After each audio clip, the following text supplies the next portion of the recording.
My dad told me I was the useless child, and he would have preferred if I was the one in the accident instead of my crippled golden boy brother. So I withdrew all my support and stopped showing up for them.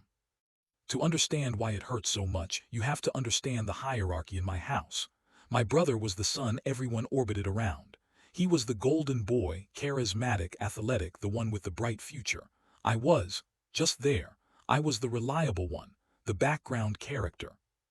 When my brother got into his accident, the dynamic didn't change, it just solidified. He was injured badly, leaving him with a permanent disability.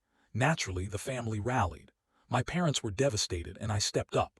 I didn't just step up, I became the foundation. I worked overtime to cover the medical bills my parents couldn't afford. I spent my weekends driving him to therapy. I cooked the meals. I fixed the leaks in the roof, because Dad was too depressed to get out of bed.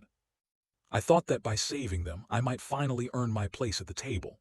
I thought if I carried enough weight, they'd finally see me as strong, not just convenient. But last week the mask slipped. I was exhausted. I had just finished a 12-hour shift and came over to drop off groceries. My dad was frustrated, something about the insurance paperwork, something I hadn't filed fast enough. I tried to explain that I was working, that I was tired. He looked at me with this look of pure disdain. It wasn't anger, it was disappointment. He said, "You're useless, you know that, you're just useless." I froze, I asked him what he meant, and then he dropped the bomb.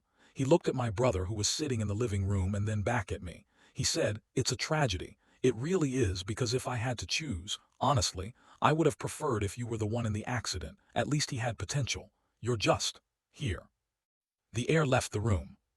In the movies, people scream. They throw things. I didn't do that. I just felt this strange, cold clarity wash over me. It was like a puzzle finally clicking into place. I realized that my health, my money, and my time were being used to prop up a fantasy where I didn't matter. I wasn't their son. I was their insurance policy. I was the spare part they were stripping down to keep the main engine running. I didn't say a word.